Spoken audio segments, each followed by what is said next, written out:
በሀገር መከላከያ ሚኒስቴር የኢፌዴሪ አየር ኃይል በተዋጊ አውሮፕላን አብራሪነትና በቴክኒሽያንነት የሙያ ዘርፎች መስፈርቱን የሚያሟሉ ወጣቶችን መልመና ማሰልጠን ይፈልጋል። በዚሁ መሰረት አጠቃላይ መመዘኛዎች ዜግነት ኢትዮጵያዊ የሆነች ለኢፌዴሪ ሕገ መንግስት ተገዢ የሆነች መልካም ስነ ምግባር ያላት ውትድርና ሙያ ለማገልገልና ሙያው የሚጠይቀውን ስልጠና ለመውሰድ ፈቃደኛ የሆነች የወንጀል ጥፋት ሪከርድ የሌለባቸው ለመሆኑ ከትውልድ ቦታቸው ወይም ከሚኖሩበት አካባቢ ማስረጃ ማቅረብ የምትችል ሙሉ ጤንነት ያላቸውና የሕክምና ምርመራ ለመውሰድ ፈቃደኛ የሆነች ከዚህ በፊት በውትድርና ወይም በፖሊስነት ያልሰሩና የማንኛውም የፖለቲካ ድርጅት አባል ያልሆኑ እንዲሁም ትዳር ያልመሰረተች። ለተዋጊ አውሮፕላን አብራሪነት የምልመላ መስፈርቶች የተፈጥሮ ሳይንስ ተማሪዎች ሆነው ከ2015 እስከ 2017 የትምህርት ዘመን የ12ኛ ክፍል ፈተና አጠቃላይ ውጤት 350 እና ከዚያ በላይ ያላት በእንግሊዝኛ በሂሳብና በፊዚክስ ትምህርቶች አማካይ ውጤት 50% እና ከዚያ በላይ ያላት እድሜ ከ18 እስከ 22 ዓመት የሆነች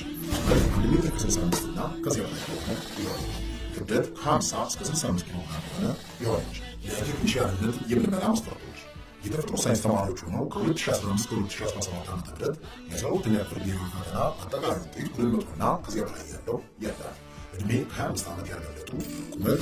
ከ65 እና ከዚያ በላይ የሆነች ክብደት ከ50 እስከ 65 ኪሎ ግራም የሆነች ለአጫጭር ኮርስ ሰልጣኞች የመመልመያ መስፈርቶች በመጀመሪያ ዲግሪ በሜካኒካል በኤሌክትሪካል እና በኮምፒውተር የሙያ ዘርፎች የተመረቀች በተለያዩ የቴክኒክ ሙያዎች በደረጃ 4 እና በደረጃ 5 የተመረቁና የሲኦሲ ምዘና ውጤት ያላት እድሜ ከ27 ዓመት ያልበለጡና ቁመት 1 ሜትር ከ65 እና ከዚያ በላይ የሆነች ተፈላጊ የሙያ አይነቶችን ሙሉ ዝርዝር በየምዝገባ ጣቢያዎቹ የማስታወቂያ ሰሌዳ ላይ መመልከት የምትችሉ መሆኑን እንገልጻለን።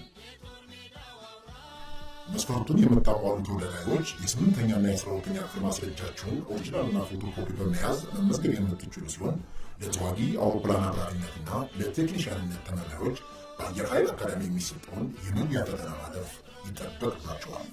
የምዝገባ ቦታዎች መቀሌ፣ ሰመራ፣ ባህር ዳር፣ ጎንደር፣ ደሴ፣